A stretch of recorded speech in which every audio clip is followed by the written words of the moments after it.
Well, good morning, good morning, good morning.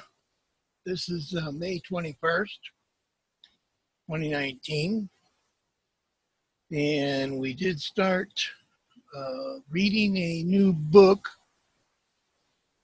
which is called It Will Never Happen to Me by Claudia. It definitely has to do with the disease of alcoholism, and therefore anyone who has had the disease or anyone who has known somebody that has the disease, then you're going to find this book extremely interesting. I have to say that it made a difference in my life, and that's all there is to that. But anyway, in order to get started here,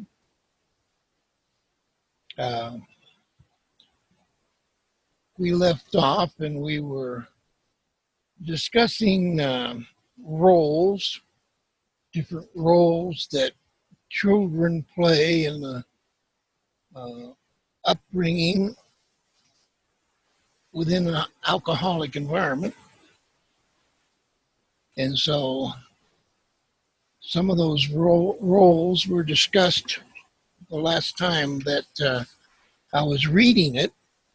And so what we're going to do is we're going to basically be starting on role number one. And role number one is referred to as the responsible one. Okay? Everything must be in order in my household, or it brings great anxiety to me. The orderlessness or orderliness probability stems from the chaos I felt in my adolescent years. My parents' house was always physically orderly, but human relationships was wise chaos. Children need consistency and structure. As an alcoholic progresses into alcoholism, and the co-alcoholic becomes more and more preoccupied with the alcoholic, children experience decreasing consistency and structure in the family unit, and their lives become less and less predictable. Some days, when Dad is drinking, no disruption or tension occurs. But on other days when he is drinking, he becomes loud, opinionated, and demanding in his expectations of the children. Mom at times reacts to this disrupting behavior by being passive and ignoring it. Other times, she makes arrangements for the children to go to the neighbors until Dad goes to bed, or tells them to go outside and play until she calls for them. The children don't know what to expect from Dad when he's drinking, nor do they know what to expect from Mom when Dad's drinking. When structure and consistency are not provided by the parents, children will find ways to provide it for themselves. The oldest child, or an only child, very often becomes the irresponsible one in the family. This child takes responsibility for the environmental structure in the home and provides consistency for the others. When dad starts becoming verbally abusive while drinking, this youngster gathers the coats and pajamas of the other children and heads them to the neighbor's house. While mom and dad are out drinking together, the responsible one directs the other children to their bedrooms, ensures they complete their homework, instructs them to change into their night clothes and go to bed. This is the 9-year-old girl who has a flow chart across her bedroom wall, making what she needs to do on a daily basis to take care of the house. She assumes a lot of responsibility because she feels the need for structure. In this situation, she perceives that her mother, who works more than 8 hours a day, is always sad and tired. Mom never complains, but this young girl knows it helps when the rugs are vacuumed, the dirty clothes ready for the laundry, the shopping completed, the dishes washed, and the ironing finished. She also knows everything seems better when her brothers and sisters receive direction from her about where they can and cannot go. Then they don't bother mom and dad. They do get to play, and everyone seems a lot happier. Sometimes the responsible child are directed to assume this role, and at other times they assume the role voluntarily. One woman, age 30, said, "My mom took me out of a foster home I had been in for 6 years just so I could be home to take care of my 2 younger brothers." Another adult woman told me, "My being such a good homemaker and parent to my sister made it easier for dad to be out of the house when mom was drinking. He didn't know what to do, so he just worked later and later and had more and more business trips." It's typical for alcoholic and co-alcoholic parents to take their great pride in their adult-like youngsters. The responsible child makes life easier for the parents by providing more time for the alcoholic to be preoccupied with drinking and for the co-alcoholic to be preoccupied with alcohol.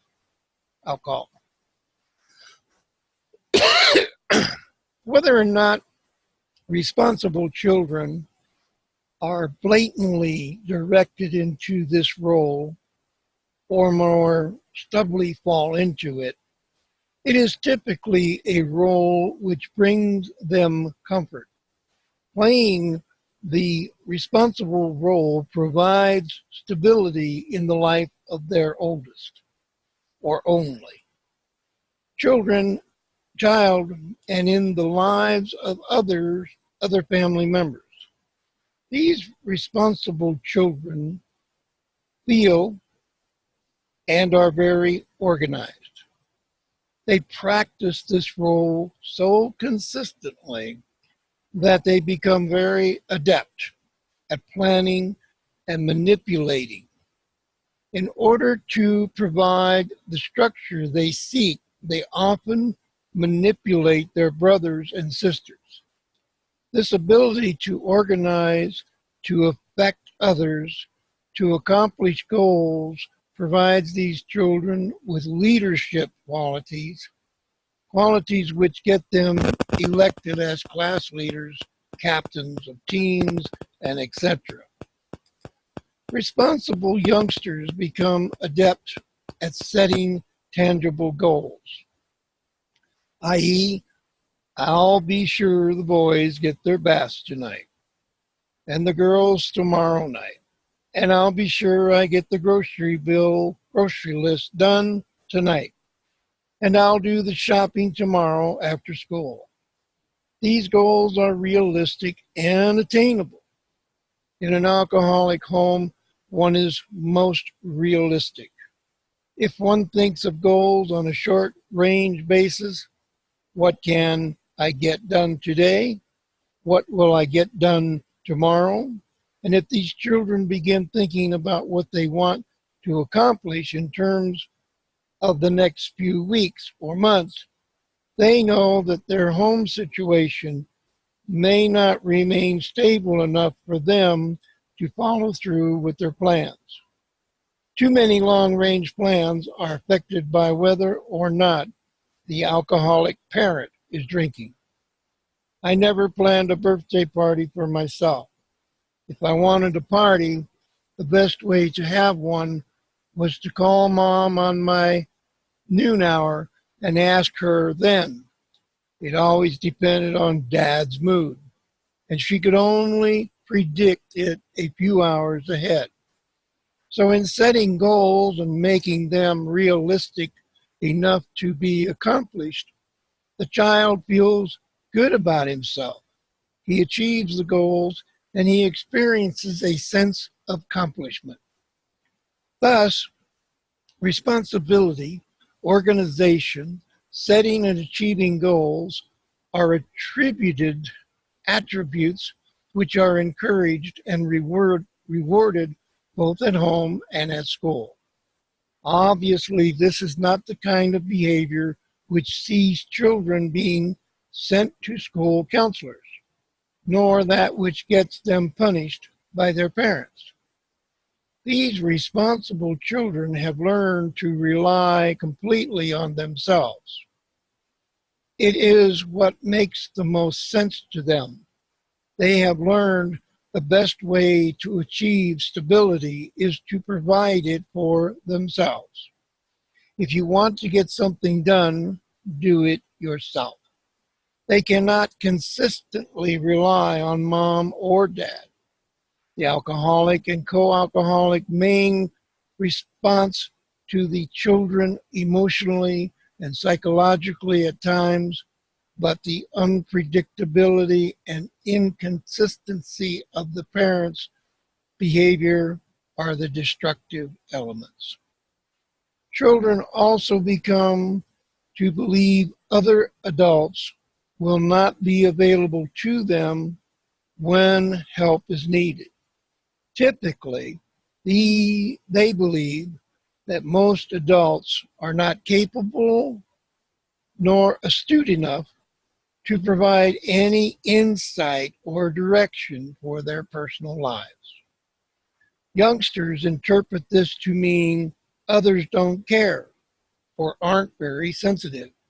Such messages are internalized by the children, yet possibly never consciously acknowledged.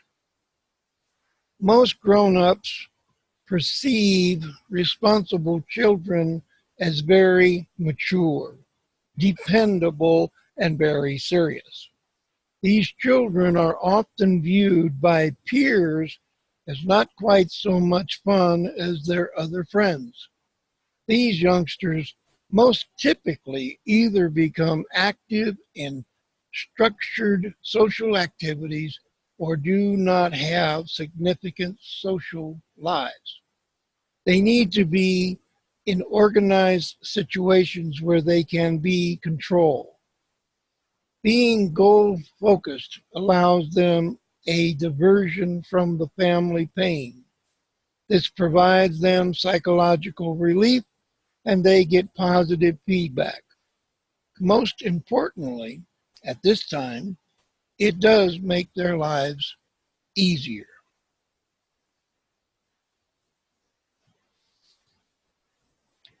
And of course, I can definitely relate to all that has just been read.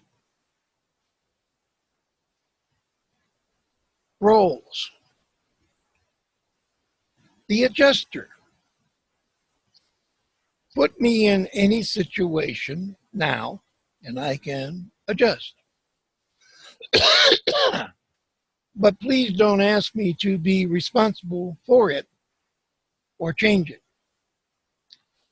When others in the home provide structure, typically an older sibling, mom or dad, younger children may not find it necessary to be responsible for themselves. The child called the adjuster finds it much easier to exit in this increasingly chaotic family situation by simply adjusting to whatever happens. This youngster does not attempt to prevent or elevate any situation. The child doesn't think about the situation or experience any emotions as a result of it.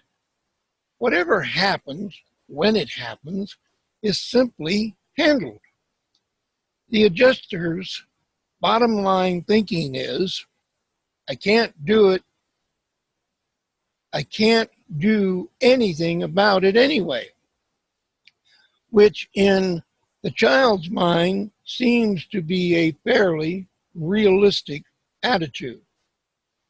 A professional person would describe the adjuster as the child who seems most detached from the family.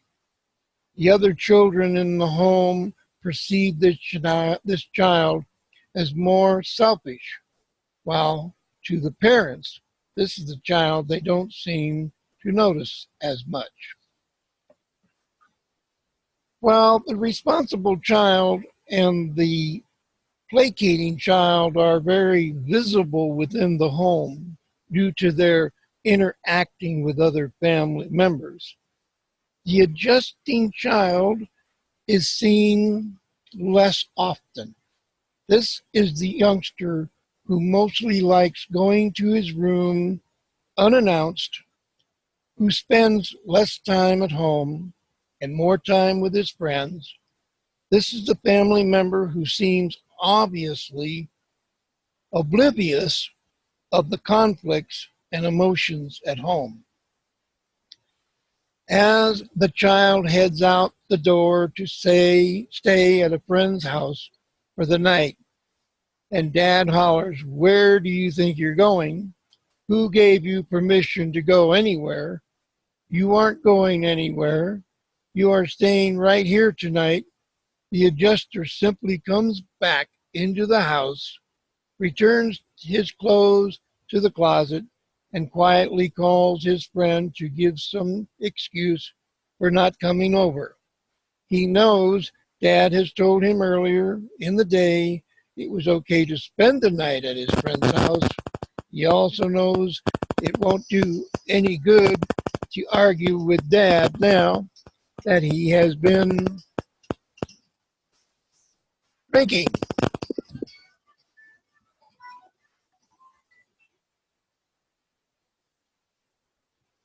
Sorry for the interruption. This same child, when Dad hasn't shown up for one single ball game all season, simply tells Mom it was no big deal and not to feel bad because he doesn't feel bad. Besides, if Dad had shown up, he probably would have been drunk anyway. It's just as easier to accept the situation. Children describe the many times Mom gets tired and angry with Dad because of his drinking.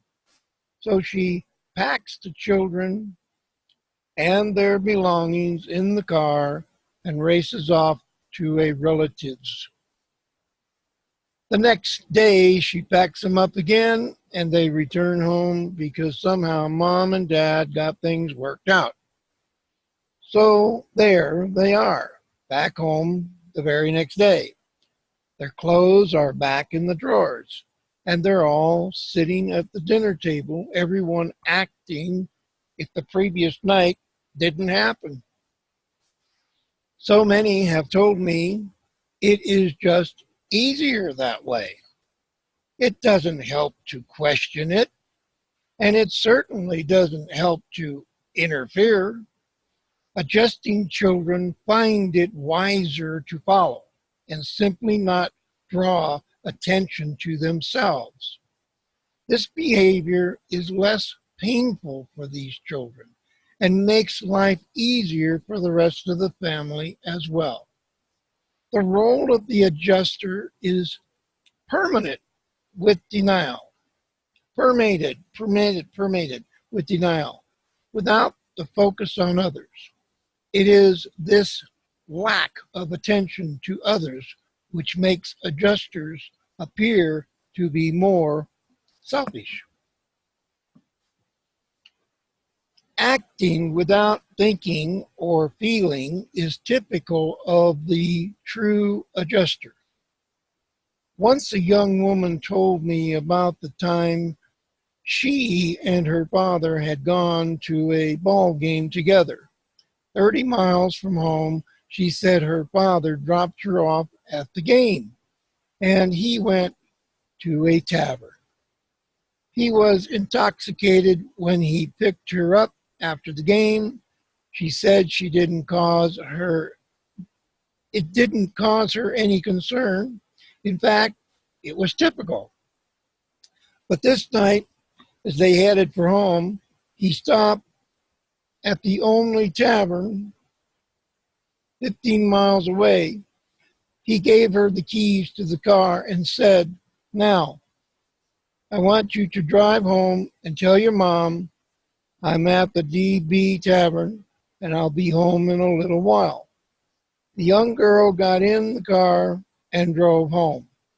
Even though she didn't know how to drive, she didn't question her father or his instructions.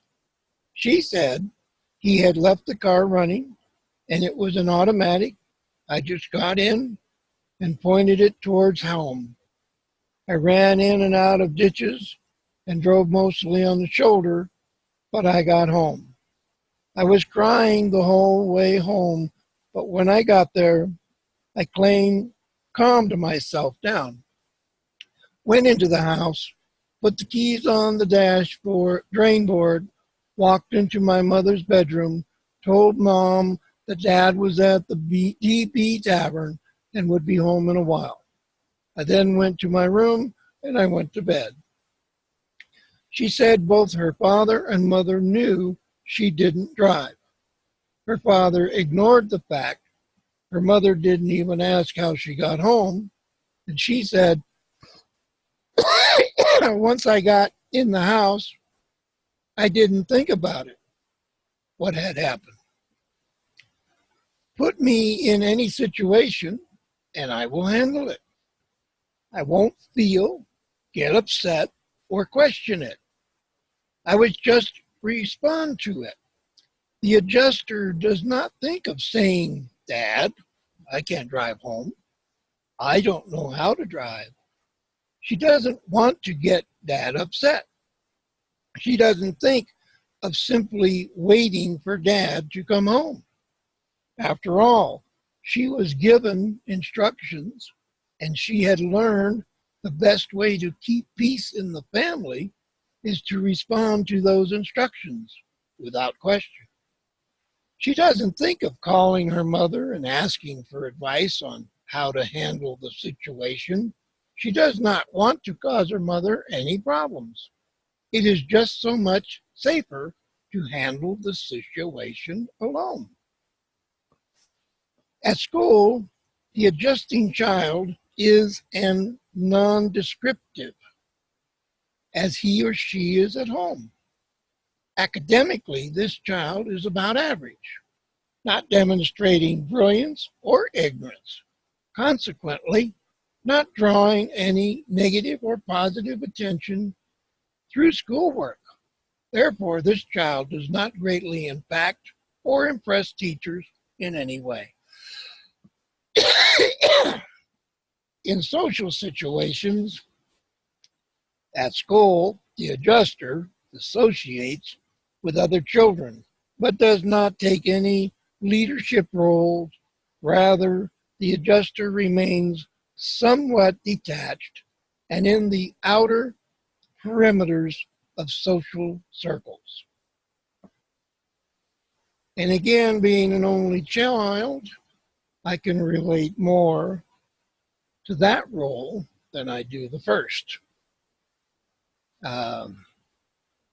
So,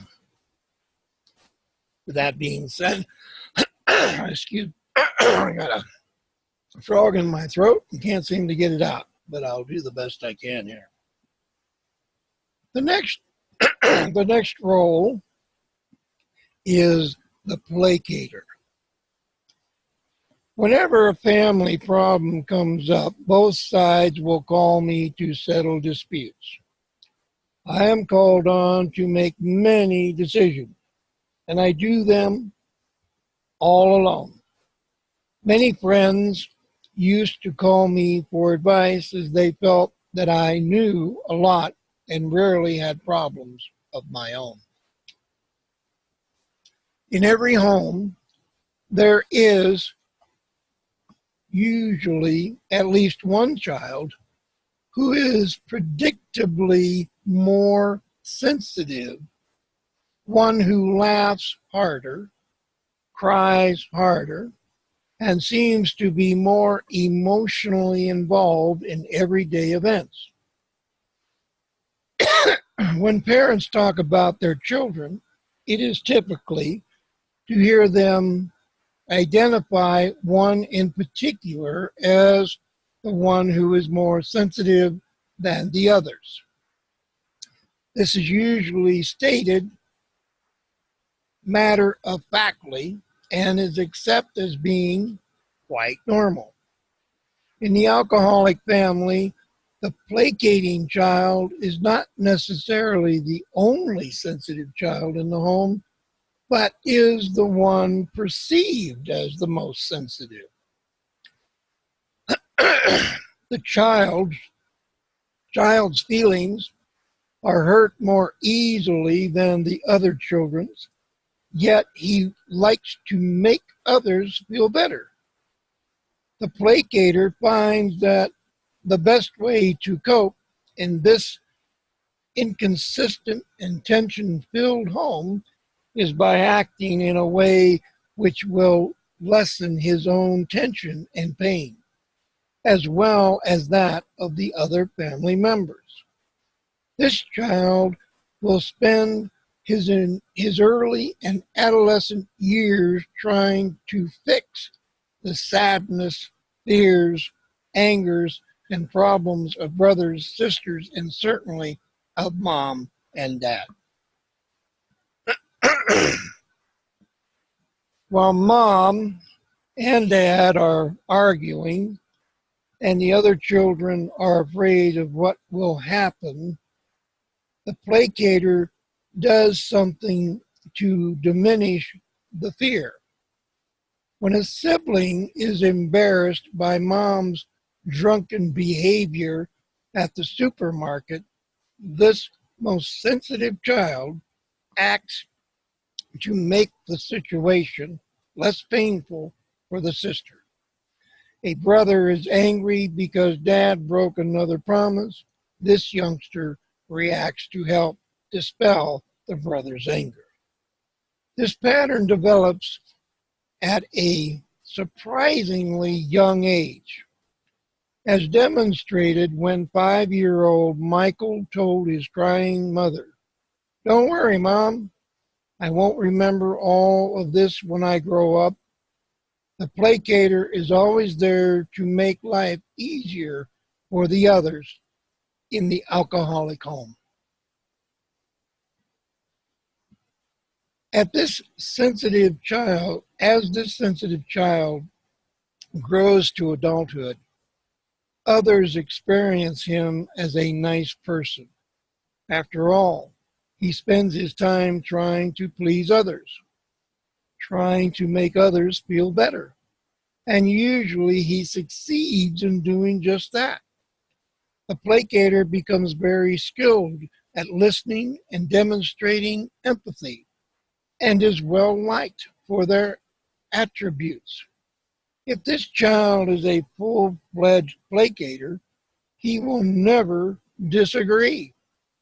In fact, he is the first to apologize if he feels an apology is needed, especially if it will protect another person. 11-year-old Tom apologized to his mother on the average of 10 to 15 times a day. I'm sorry you broke the milk bottle. I'm sorry you don't feel well. I'm sorry I'm 30 seconds late to the breakfast table. I'm just plain sorry. Tom's mother was alcoholic, and Tommy said to me, I just couldn't figure out why she was always drunk.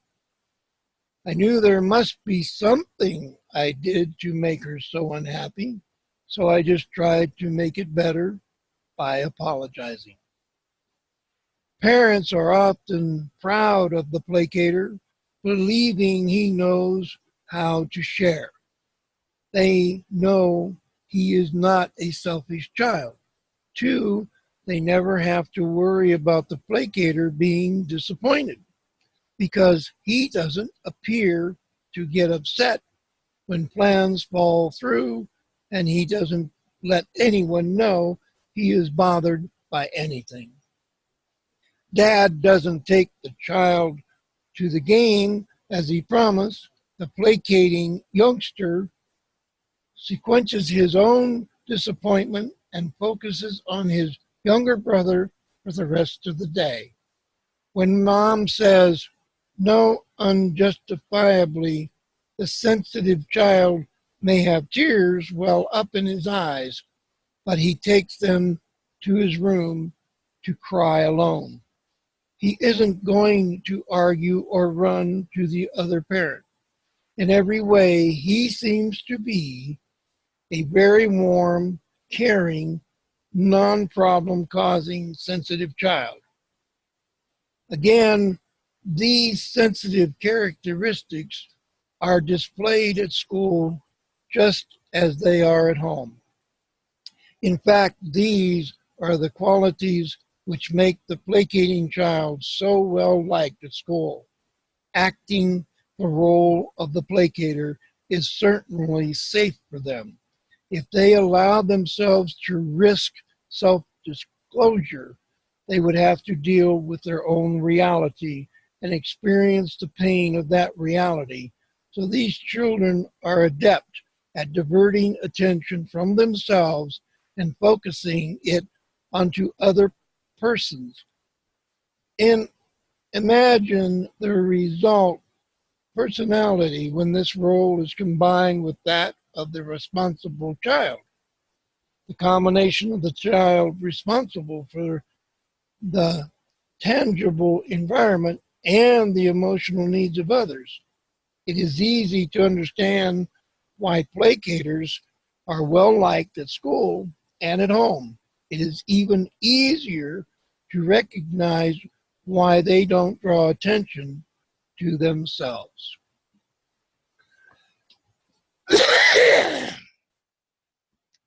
And again, I can relate to that 100%. As if I recall, somewhere it may mention it, and I'm not sure, but if it does, so be it. I'm just letting you know a little bit ahead of time.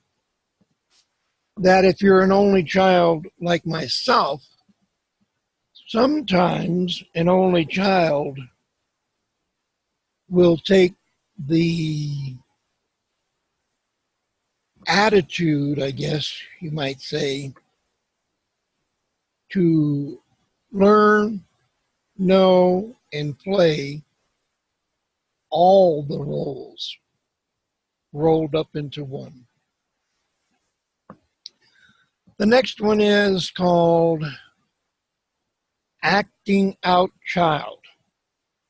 As we have already discussed, most children raised in alcoholic homes react to the turmoil in their lives in a way which doesn't draw negative attention to them or to their family members. But I also must make reference to those children who don't fit one or a combination. Of these three roles I've outlined so far, they may be children in the family who have been drawing attention to themselves by negative behavior instead of behaving in a manner which actually brings greater stability into their lives, or at least one which does not add to the turmoil. Acting out children often display delinquent, problematic behavior which more adequately typifies the state of the family. The acting out child is the assumed stereotype in an alcoholic family. Acting out children will cause disruption in their own lives and in the lives of other family members. In doing so, they will often provide distraction from the issues of alcoholism.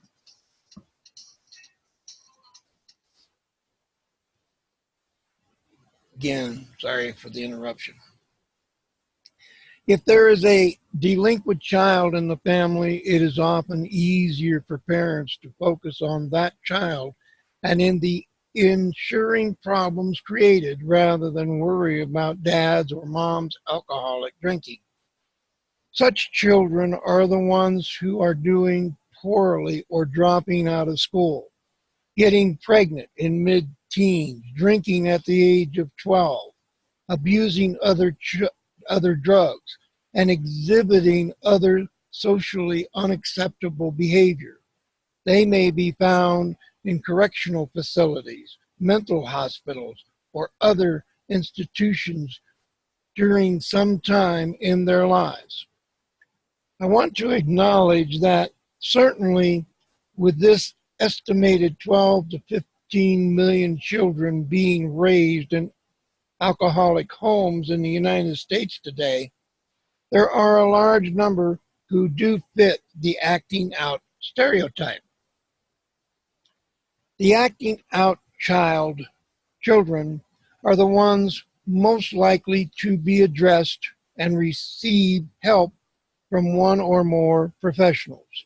And most professionals who work with children in trouble, teachers, social workers, police, people, psychologists, judges, probation officers, and chaplains, tend to believe that these youngsters are products of their environment. Unacceptable behavior is learned, and parents are the primary role models in this learning process. Parents usually set the mold, either through action or inaction. Most children in trouble have an extremely poor self-image, reflecting the feeling they sense their parents have. Inadequacies, acting out children find it nearly impossible to communicate their feelings to adults in a healthy way, while other children who have the same problems learn how to depress or repress problem areas and focus on other areas of their lives. Acting out children use unacceptable forms of behavior to say, care about me, or I can't cope. Parents' immaturity, often expressed in extreme selfishness, lack of consistency, cruel teasing, or inappropriate discipline are variables most often described in families of delinquents, and more often after than not are the characteristics of life in an alcoholic homes, where other children tend to either draw positive attention to themselves or escape attention.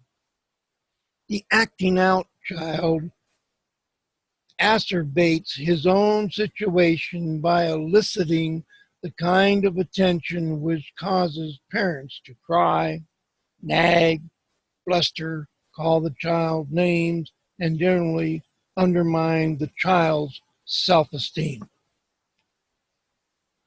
The opinions and acceptance of one's peers are extremely important to most teenagers. Yet most children of alcoholics are focused enough on home or are detached enough to be less concerned with their peer acceptance. The sensitive acting out child, however, who lacks the ability to detach or focus on other things and lacks a strong parent-child relationship, will gravitate toward peers who usually have equally low self-esteem.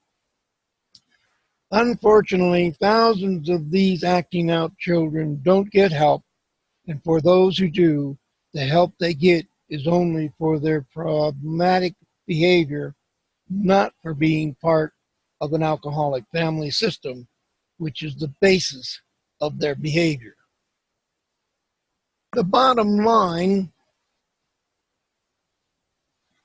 is all children raised in alcoholic homes need to be addressed. All children are affected. The next few chapters will describe how these children, who appear to be doing well in spite of the alcoholism in their homes, become alcoholic themselves, marry someone who is or becomes alcoholic, and or has a fear of mindset. Just have enormous problems in childhood. So, as I started to say, and it wasn't mentioned, and maybe it'll be mentioned later, but I myself, being raised in an alcoholic environment, my grandfather was an alcoholic. My mother was an alcoholic.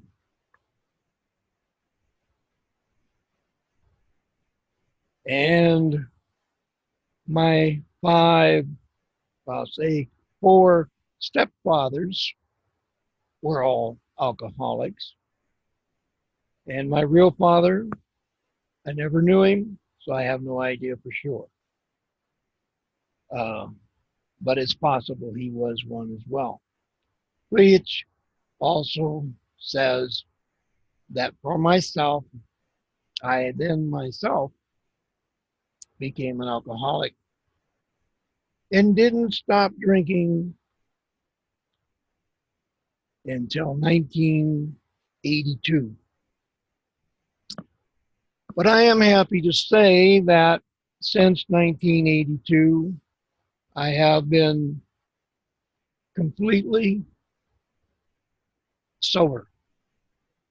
No alcohol, no drugs, nothing. And that's simply because I did start out my recovery in AA, which is Alcoholics Anonymous, which I would absolutely recommend for those who have a problem. And after 5 years of being sober, I would also say that in many cases, professional help besides AA may become necessary. In my case, it did, and it was very, very helpful. And of course, the ways in which I've grown in the last 35, 36, 37 years, from my point of view, has truly been amazing. And of course, today I find that probably one of the hardest things to wrap my head around is that when I tell somebody I'm an alcoholic, they simply say, that's impossible. And it seems impossible to them because today I'm not at all what I used to be. And of course, they can't see what I used to be. And if they could, then they would be able to realize that what I'm saying is absolutely true. I always hope and pray that when you see this video, it can and will be helpful to you. And I hope you come back to listen to the rest of the book that I'm reading by Claudia, because I believe that it will be overwhelmingly helpful no matter what you believe. In that, I'm going to go ahead and close this section out. On Thursday, we will start on chapter 3. So everybody have a great and fantastic day, and may God bless you, and may God watch over you, and may your future be successful. Thank you.